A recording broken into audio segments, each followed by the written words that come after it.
برطانوی وزیر خارجہ 1917 نے برطانوی حکومت کا یہ وہ اعلان تھا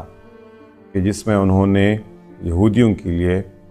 فلسطین کے چھوٹے سے علاقے کے اندر ریاست کی بات کی تھی۔ اور 1919 میں جب پہلے جنگ عظیم ختم ہوئی تو فلسطین کا علاقہ عثمانیوں سے اس کا کنٹرول برطانیہ کے ہاتھ میں آ گیا، اور اس طرح یہ سلسلہ آگے چلتا رہا، اور پوری دنیا کے اندر یہودیوں کے پرزیکیوشن کے نتیجے میں یہودی فلسطین منتقل ہوتے گئے، اور فلسطین میں یہودیوں کی آبادی بڑھتی گئی۔ یہودیوں کی آبادی کی بڑھنے کے نتیجے میں مسلمانوں اور یہودیوں کے درمیان کلیشز شروع ہوئی، ان کے درمیان تناؤ اور ٹینشن جو ہے وہ زور پکڑتا گیا، اور اس طرح دوسری جنگ عظیم کے بعد 1947 میں جب فلسطینیوں اور یہودیوں کے درمیان ٹینشن اور کلیشز بڑھے تو اقوام متحدہ نے 1947 میں فلسطین کو 2 ریاستوں میں تسلیم کرنے کا فیصلہ کیا اور یروشلم کو انٹرنیشنل کنٹرول میں دینے کی تجویز دی، اور اس کے نتیجے میں اسرائیل وجود میں آ گیا۔ اقوام متحدہ کے اس تقسیم کو عرب ممالک نے ماننے سے انکار کر دیا، اور عربوں کا موقف تھا کہ فلسطین عربوں کی سرزمین ہے اور فلسطینیوں کا ہے، اور یہودیوں کو باہر سے لا کر آباد کرا کے ان کے گھروں پہ قبضہ کیا گیا اور ان کے علاقے اور وطن پہ قبضہ کیا گیا، اور اس کے نتیجے میں 1948 میں پہلی عرب اسرائیل جنگ ہو گئی، جس میں عربوں کے اس وقت کے آزاد ممالک اردن اور مصر وغیرہ نے جنگ کی۔ اس جنگ کے نتیجے میں عربوں کو شکست ہو گئی، اور جو مجوزہ علاقے فلسطینی ریاست کے اندر اقوام متحدہ نے کہے تھے وہ بھی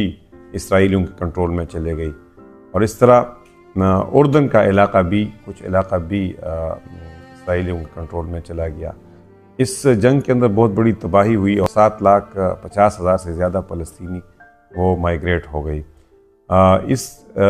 میں ایک لفظ مشہور ہوتا ہے نکبہ، اس کو کہتے ہیں کیٹاسٹرفی، یہ بہت بڑی تباہی تھی فلسطینیوں کے لیے۔ اس کے بعد یہ سلسلہ آگے بڑھتا چلا گیا، اور 1967 یعنی 1967 میں دوسری عرب اسرائیل جنگ ہو گئی، اور دوسری عرب اسرائیل جنگ کے دوران بھی مسلمانوں نے اور فلسطینیوں نے مزید علاقہ لوز کیا، اور اس طرح یہ غزہ اور ویسٹ بینک اور گولان ہائٹس اور اس کے ساتھ ساتھ سینائی پیننسولا یعنی سینا جو جزیرہ سینا جو مصر کے اندر ہے وہ بھی اسرائیل کے قبضے میں چلا گیا۔ اور تیسری عرب اسرائیل جنگ 1973 میں ہوئی، لیکن اس جنگ کے نتیجے میں اس کے بعد مصر اور اسرائیل کے درمیان تعلقات ناملائز ہو گئی۔ مصر نے اسرائیل کو تسلیم کر لیا، اور اس کے نتیجے میں سینائی پیننسولا جو تھا یعنی جزیرہ نما سینا وہ واپس ایجپٹ کے پاس چلا گیا، اور اس طرح اردن کا حصہ بھی ایجپٹ کو واپس دیا گیا۔ لیکن ان جنگوں کے بعد مسلسل اسرائیل نے ان 7,50,000 فلسطینیوں کو واپس لینے سے انکار کر دیا، اور اس طرح فلسطینیوں کا مستقل ایشو جو تھا وہ مسلسل موجود رہا۔ اس کے بعد اوسلو ایکارڈ 1993 اور 1995 میں 2 معاہدوں کا ایک سلسلہ ہے، جو کہ PLO یعنی پیلسٹین لبریشن آرگنائزیشن، جس کو یاسر عرفات ہیڈ کر رہے تھے، اور اسرائیل کے درمیان اوسلو ایکارڈ کے نتیجے میں فلسطینین اتھارٹی وجود میں آئی، اور موجودہ غزہ اور ویسٹ بینک وغیرہ پر فلسطینیوں کی ایک انٹرنل اٹونومس اور خود مختار حکومت قائم ہو گئی، جس کو کچھ اختیارات منتقل کیے گئے۔ لیکن اوسلو ایکارڈ کا جو آخری منزل تھا وہ ایک آزاد فلسطینی ریاست کا قیام تھا۔ اس پوری تنازع کے اندر حماس کا کیا کردار ہے، حماس کی کیا ہسٹری، حماس کا موقف کیا ہے، یہ سمجھنا بڑا امپورٹنٹ ہے۔ حماس 1980 میں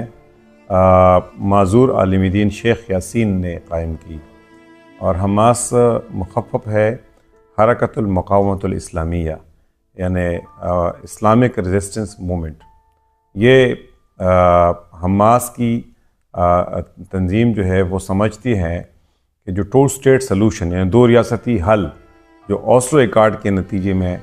بننی تھی یا 1947 میں UN نے دی تھی، وہ اس کو تسلیم نہیں کرتے ہیں. وہ سمجھتے ہیں کہ یہودی اور اسرائیلی قابض ہے،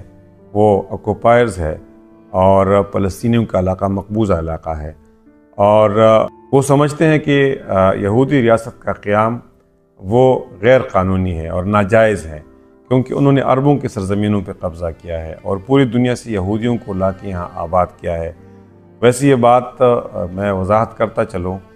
کہ اسرائیلی ریاست کے اندر دنیا کا کوئی بھی یہودی آ کے اس کا شہری بن سکتا ہے، اس لیے یہ یہودیوں کے لیے بنی ایک ریاست ہے. فلسطینی سمجھتے ہیں کہ اگر یہودیوں کو آباد کرانا ان کے لیے ریاست ضروری ہے تو دنیا کے اندر بہت بڑے بڑے جگہ موجود ہے، وہاں ان کے لیے زمین خالی کی جائے، خالی جگہ موجود ہے، وہاں ان کا ریاست قائم کیا جائے. امریکہ کے پڑوس میں موجود ہے، افریقہ کے اندر موجود ہے، کینیڈا کے اندر موجود ہے. اس لیے وہ اسرائیل کے وجود کو حماس تسلیم نہیں کرتی ہے اور وہ 2 اسٹیٹ سلوشن کو ابھی تک نہیں مانتی ہے. جو موجودہ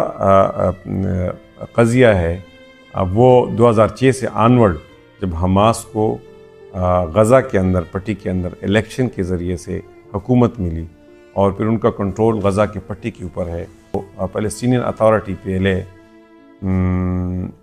وہ بحیثیت مجموعی بین الاقوامی فورمز پہ فلسطینیوں کو ریپرزینٹ کرتی ہے اور ویسٹ بینک کے اوپر ان کا کنٹرول ہے. ویسٹ بینک کے اندر اوسلو ایکارڈ کے بعد بھی اسرائیلیوں نے یہاں یہودیوں کی آبادکاری شروع کی اور فلسطینیوں کو اپنی زمین سے بے دخل کرنا شروع کیا. اس طرح ان کا یہ جو اعلان ہے کہ اسرائیلی ریاست کا دارالخلافہ جو ہوگا وہ یروشلم ہوگا، جہاں بیت المقدس ہے، جس کو بیت المقدس کہا جاتا ہے، اور جہاں مسجد اقصیٰ ہے جو کہ مسلمانوں کا قبلہ اول اس کو کہا جاتا ہے. مسلمان سمجھتے ہیں کہ یہاں سے نبی صلی اللہ علیہ وسلم معراج کے سفر پہ گئے تھے. اسلام کے اندر اس کی بہت بڑی اہمیت ہے، اس کی بہت بڑی مذہبی اور دینی اہمیت ہے، اور مسلمانوں کے لیے نبی صلی اللہ علیہ وسلم کے احادیث کے اندر بھی اس کی فضیلت ہے. ایک نماز پڑھنے سے 50,000 نمازوں کا ثواب ملتا ہے. اس پوری صورتحال کے اندر موجودہ قضیہ جو ہے وہ بار بار بڑک اٹھتا ہے. 2010 سے آنورڈ مسلسل ایک کشمکش کی اور ٹینشن کی کیفیت ہے، اور غزہ کے بار بار محاصرے کیے گئی، اور غزہ کے محاصروں کے دوران ان پہ پانی، ان پہ خوراک اور ان پہ تیل بند کر دیا گیا، کیونکہ غزہ دنیا کے اندر سب سے زیادہ ڈینسلی پاپولیٹڈ اور کنجسٹڈ جگہ ہے. 10 کلومیٹر ویڈتھ اور 40 کلومیٹر لینتھ کے علاقے کے اندر کوئی 27-28 لاکھ لوگ رہ رہے ہیں،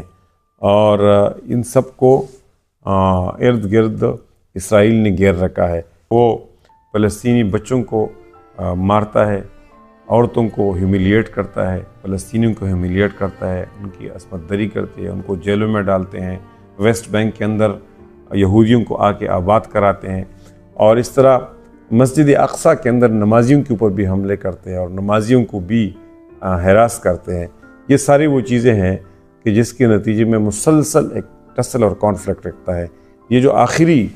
اٹیک ہوا ہے 7 اکتوبر کو، حماس نے اسرائیل کے اوپر فضائی راستوں سے حملہ کیا، اور اسرائیل سے کہ کوئی 1400 لوگ، جس میں حماس کا کہنا ہے کہ انہوں نے ملٹری انسٹالیشنز کو نشانہ بنایا، اور جو سویلین مرے ہیں وہ کولیٹرل ڈیمیج کے طور پہ مرے ہیں، اور انہوں نے کوئی 1400 کے قریب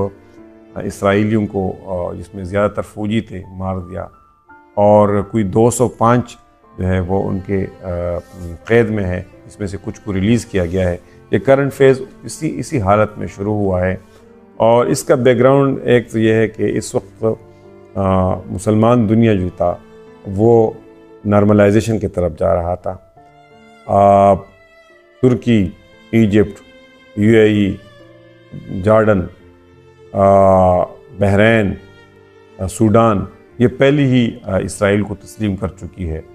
اور سعودی عرب بھی اسرائیل کو تسلیم کرنے کی طرف چل پڑا تھا. پاکستان کے اوپر بھی پریشر تھا. اس پوری صورتحال کے اندر جو فلسطینی ہے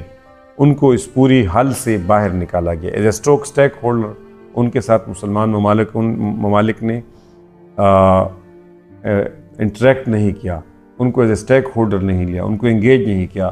ان کا جو مستقبل ہے اس کے حوالے سے اسرائیل کے ساتھ کوئی بات نہیں ہوئی، اس لیے فلسطینیوں نے اپنے آپ کو اسرٹ کیا، اور ان کی جو ہیوملیشن ہوئی ہے، ان کی جو کے ساتھ جو زیادتیاں ہو رہی ہے، اس میں ریئیکشن ان کے طرف سے آیا، اور انہوں نے دنیا کو ثابت کر دیا کہ فلسطینیوں کو نکال کے کوئی بھی نارملائزیشن اور کوئی بھی فلسطینی مسئلے کا حل جو ہے وہ اس خطے کے اندر دیرپا امن قائم نہیں کر سکتا ہے۔ اس وقت گو کہ غزہ کے شہری جو ہے وہ بہت زیادہ تکلیف میں ہیں، بہت زیادہ مشکل میں ہیں، ہزاروں بچوں کو، عورتوں کو شہید کیا گیا، اور پوری کے پوری بازار، ریزیڈینشل ایریاز، ہاسپٹلز، مساجد اور چرچ اسرائیلی بمباری سے محفوظ نہیں ہے۔ لیکن اس پوری صورتحال کے اندر پھر بھی فلسطین کے اندر ایک مزاحمت موجود ہے، ایک مقاومت موجود ہے، اور گو کہ کوئی 1 ملین کے قریب فلسطینی، غزہ کے فلسطینی اپنے گھروں سے نکل کے کیمپوں میں رہ رہے ہیں۔ بہت بڑا انسانی مسئلہ اس وقت جنم لے رہا ہے، اور نہ خوراک ہے، نہ فیول ہے، نہ ہاسپٹلز کے اندر میڈیسن ہے، بین الاقوامی قوانین کی خلاف ورزی ہو رہی ہے، اسرائیل بین الاقوامی قوانین کی خلاف ورزی کر رہا ہے، اور مغرب امریکا کے سربراہی میں وہ اسرائیل کو انکنڈیشنلی سپورٹ کر رہا ہے۔ سیکیورٹی کونسل کے اندر قراردادیں بھی ویٹو ہو رہی ہے، ہیومینیٹیرین ایڈ بھی پوری طرح سے نہیں پہنچ پا رہی ہے۔ یہ اس پوری مسئلے کا بیک گراؤنڈ ہے، اور اس پہ دو اس وقت پوائنٹ آف ویو موجود ہے۔ ایک جو مسلم برادرہڈ، اخوان المسلمین، جو کہ حماس کی ایک لحاظ سے پیرنٹ تحریک ہے، ان کا موقف ہے، حماس کا موقف ہے، اور بہت سے عربوں کا موقف ہے، بہت سے مسلمانوں کا موقف ہے کہ اسرائیل کا وجود بھی غیر قانونی ہے، اور عربوں کی زمینوں پہ قبضہ کر کے اس کو قائم کیا گیا ہے۔ اس لیے ایک مکمل آزاد فلسطینی ریاست ہی اس مسئلے کا حل ہے، اور 2 اسٹیٹ سلوشن یہ ہے کہ اس طرح ایک موقف حماس کا ہے، دوسرا موقف جو اس وقت مسلم ممالک ہیں ان کا آفیشیل موقف ہے، اقوام متحدہ کا فیصلہ ہے، اور امریکہ اور مغربی ممالک بھی اس کو تسلیم کرتی ہے، لیکن اس کی طرف عملی اقدامات نہیں اٹھاتی ہے۔ وہ 2 اسٹیٹ سلوشن ہے، یعنی کہ ایک وائبل فلسطینی ریاست قائم ہو جائے، جس کی اپنی باؤنڈریز ہو، جس کا اپنا خطہ ہو، اور مسلمان سمجھتے ہیں کہ یروشلم اس کا دارالخلافہ ہو، کیونکہ یہ مسلمانوں کے لیے مقدس ہیں، اور فلسطین ان بارڈرز پہ، ان جگہوں پہ قائم کی جائے جو 1967 سے پہلے یو این نے جس کا تعین کر دیا تھا، یو این کی قرارداد اور یو این کے فیصلوں کے نتیجے میں جس کا تعین ہوا تھا۔ یہ وہ قضیہ ہے کہ جس کے نتیجے میں پورے دنیا کے اندر ایک بے چینی، ایک تناؤ، ایک کشمکش ہے، اور پوری دنیا کے اندر اس وقت فلسطینیوں کے لیے جلسے اور جلوس اور مظاہرے ہو رہے ہیں، اور سوشل میڈیا اور الیکٹرانک اور پرنٹ میڈیا پہ بھی دونوں طرف سے ڈسکشن اور ڈیبیٹ بھی ہو رہی ہے، اور جنگ بھی ہو رہی ہے۔ میں نے کوشش کی ہے کہ اس ویڈیو کلپ کے اندر اس پوری قضیے کا تاریخی پس منظر اور موجودہ فیز کے اوپر گفتگو کرو۔ امید رکھتا ہوں کہ میری اس گفتگو کے نتیجے میں اس مسئلے کو سمجھنے میں مدد ملے گی۔